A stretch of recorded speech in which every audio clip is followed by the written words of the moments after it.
are going to backtrack a little bit. Hannah Arendt wrote, "Without being bound to the fulfillment of our promises, we would never be able to keep our identities.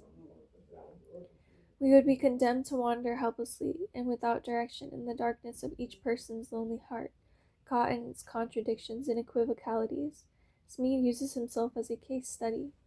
"When I married my wife, I had hardly a smidgen of sense for what I was getting into with her. How could I know how much she would change over years? How could I know how much I would change? My wife has lived with at least 5 different men since we were wed, and each of the 5 has been me. The connecting link with my old self has always been the memory of the name I took on back there. I am he who will be there with you. When we slow off that name, lose that identity, we could hardly find ourselves again." The freedom of promising.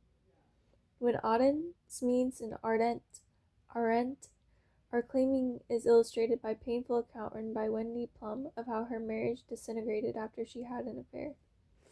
During an affair, she says the great sex is a given. When you have an affair, you already know you will have passionate sex. The urgency, newness, illicit nature of the affair practically guarantees that. Here we have a perfect example of the attitude towards sex as we discussed before. The thrill of the forbidden, and the ego rush of being desired was mistaken for love because superficially it made the sexual encounter crackle with electricity. But then the affair came to light, and she relates her husband had an affair as well. Finally, the marriage fell apart.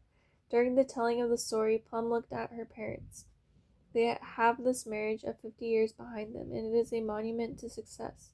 A few weeks or months of illicit passion could not hold a candle to it. Finally, she asked,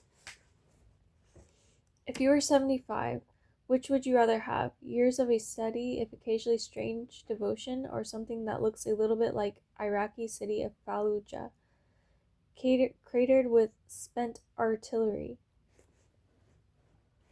Her parents' marriage, the creation of time and will, was indeed more interesting than her fleeting romance, however passionate.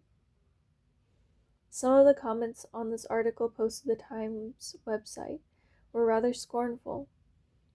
The authors of the comments believed that Plum had capitulated to the oppressive traditional view of marriage as exclusive covenant.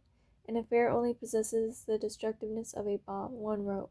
"If you allow yourself to believe that marriage is the union of 2 persons for life, in my opinion, we need to begin the long process of reconditioning ourselves to let go of the culturally imposed obsession with monogamy."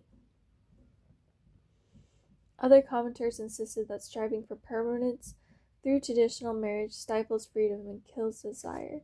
But Smeeds argues eloquently that promising is the means to freedom.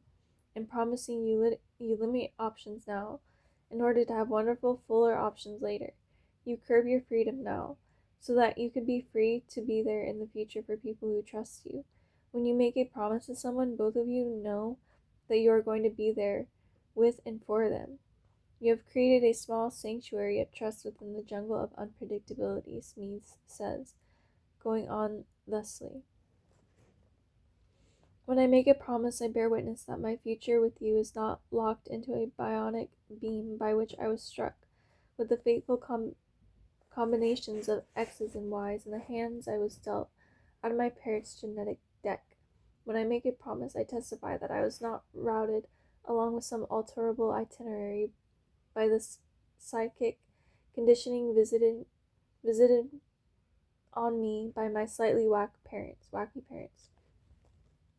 When I make a promise, I declare that my future with people who depend on me is not predetermined by the mixed-up culture of my tender years.